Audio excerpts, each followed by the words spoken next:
నమస్తే, welcome to think Andhra. నేను మీ ప్రియాంకారావు.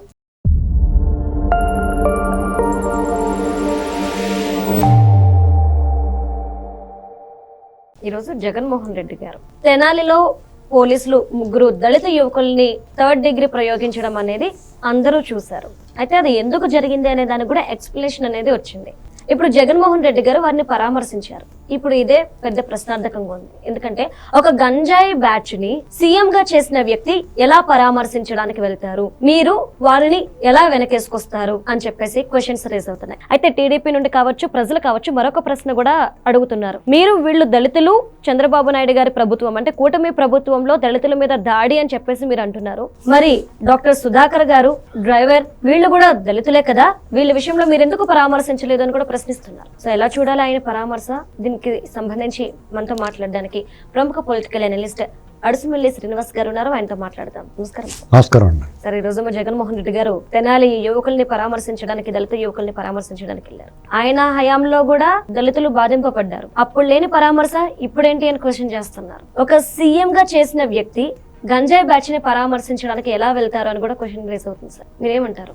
ఇప్పుడు ఇక్కడ ఏమవుతుందంటే అండి, మనం ఉన్న పరిస్థితుల్లో ఒక రకంగా ఇక్కడ నేరస్తులకు కులం తీసుకురావటం, కుల కవచాన్ని పెట్టుకోవాలనుకోవడం దురదృష్టకరం.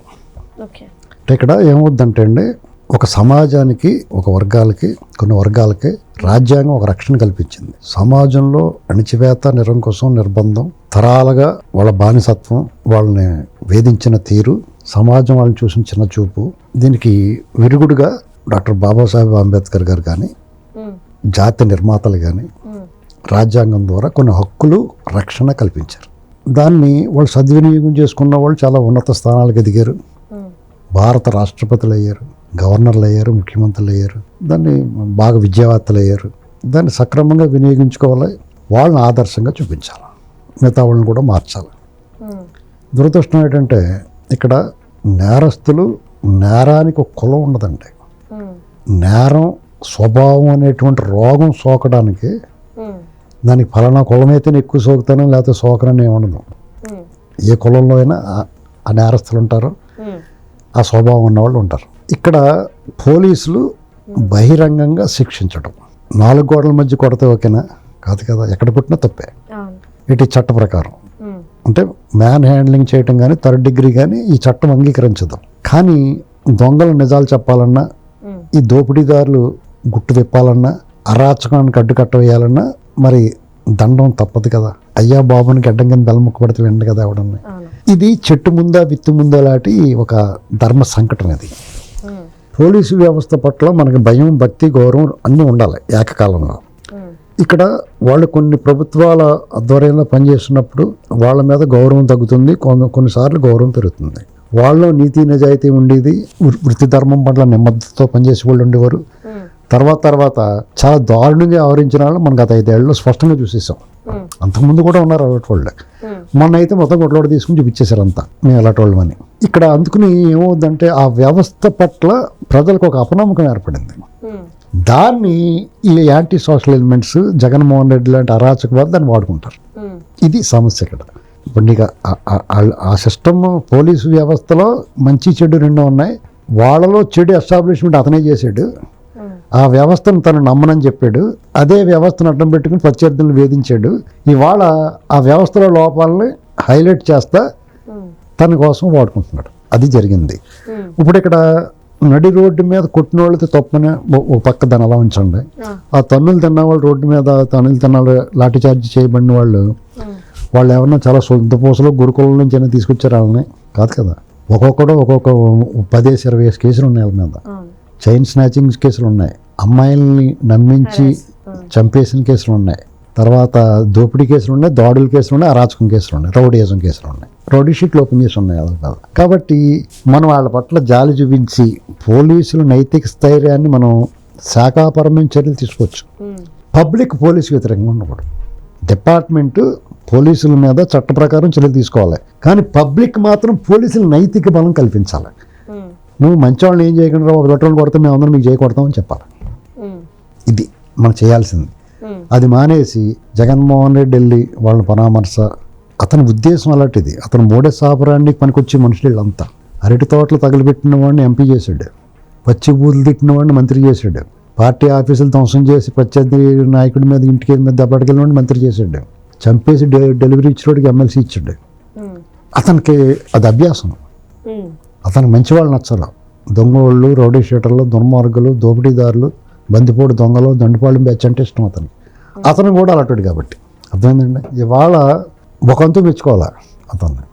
ఏమనుకుంటారో పబ్లిక్ నన్ను చెయ్యని ఈ అరాచకానికి, అవినీతికి, దుర్మార్గ రౌడీజానికి వ్యతిరేకంగా నాకు ఓటేశారు, నేను మార్చుకుంటాను నా వైఖరి అనుకోకుండా మళ్ళీ అటువంటి దొంగోళ్ళ బ్యాచ్కి సపోర్ట్గా అతను వెళ్తాం. దీన్ని బట్టి మనం ఏం అర్థం చేసుకోవాలంటే మనం జగన్ ఏమనకూడదు, కూటమి ప్రభుత్వాన్ని నిలదీసి కడిగేయాలి. ఎందుకు వదిలేసో జగన్ వీళ్ళని ఎందుకు వదిలేస్తున్నారు మీరు అయ్యో పాపం ఆడవాళ్ళని ఏమనకూడదంటే పేరు నేను ఏం మాట్లాడుతున్నాడు. మీ ఇంటి మీద దాడికి వచ్చి అగ్రి కోళ్ళు బంగారం దొబ్బేసినోడు ఇవాళ ఎలా కనపడుతున్నాడు బయట. అటవీ భూములు ఆక్రమించుకున్న ఊళ్ళోకి అడుగు పెడితే మీ మీద రాళ్ల దాడి చేయించి మీ మీద 302 కేసు పెట్టిన పెద్దిరెడ్డిని ఎందుకు ఇంకా పట్టుకోలేదు మీరు?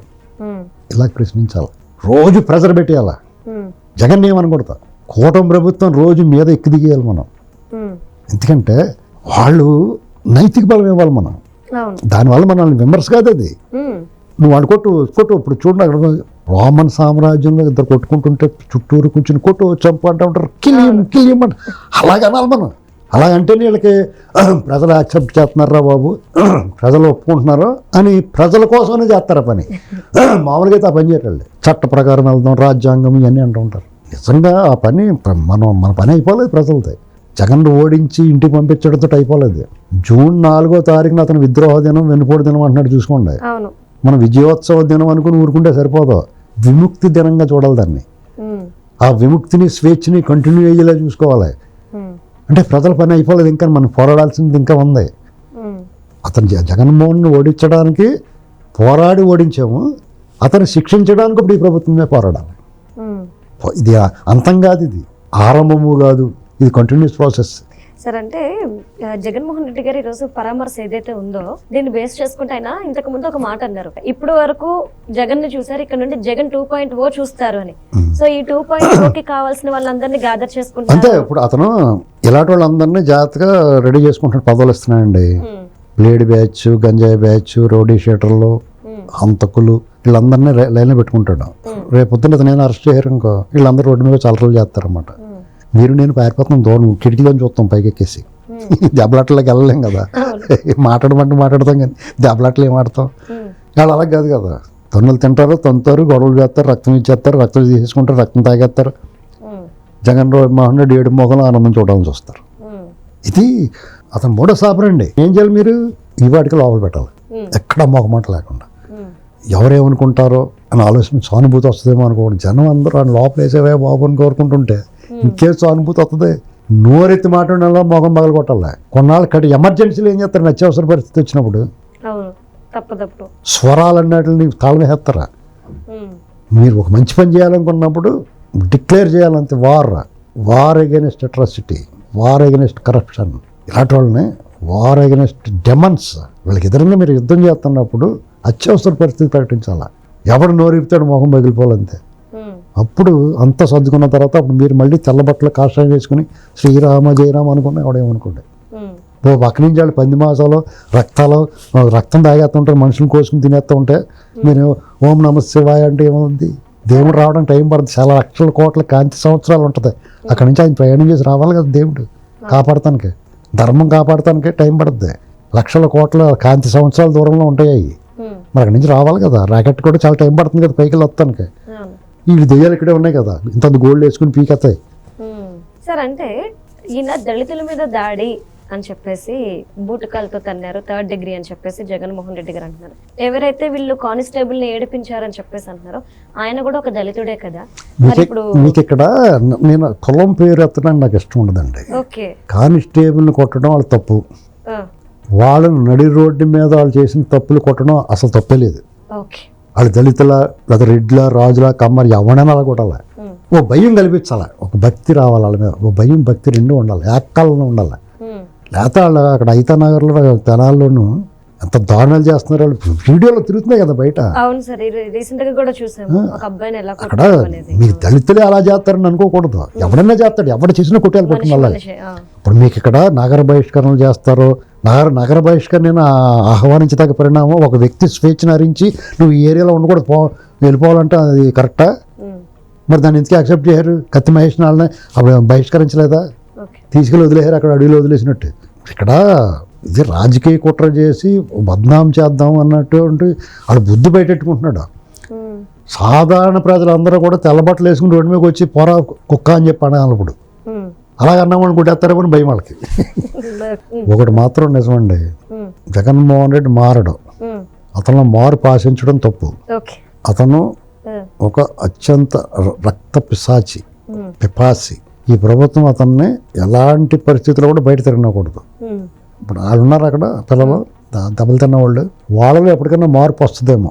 మొన్న జరిగిన ఇన్సిడెంట్ జరిగిన తర్వాత మన తప్పు అయిపోయిందిరా, మన కుటుంబాల్లో అలరవుతుంది, మనకి శారీరకంగా గాయపడడం, సమాజంలో చెడ్డ పేరు వచ్చింది, మన ఆవా తగ్గిపోయింది, మనలో పరివర్తన పశ్చాత్తాపం వచ్చి వాళ్ళు మారనేమో. ఇతను వెళ్ళాడు చూసారా, మారరాడు.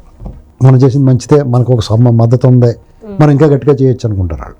అతను హాని చేతనే మేలు చేశాడు సమాజానికి. ఇంకా ఎక్కువ గొలుసులు దొబ్బేస్తారు వాళ్ళు, ఉమ్, ఇంకా ఎక్కువ గంజాయి కొట్టేస్తారు, ఉమ్, ఇంకా ఎక్కువ బ్లేడ్ బ్యాచ్లతో చెలరైపోతారు. ఇది నేను అంతకు చెప్పాను, జగన్మోహన్ రెడ్డి అనేటువంటి ఒక వైరస్. ఉమ్, ధూమపానం, మద్యపానం ఆరోగ్యానికి ఎలా హానికరమో జగన్మోహన్ రెడ్డి వాళ్ళ గ్యాంగ్ సమాజానికి హానికరం అని చెప్పాం. ఉమ్. అదే చెప్తాం, రేపు చెప్తాం, ఎప్పుడోకప్పుడు మా మీద వదిలేస్తాడు వాళ్ళని.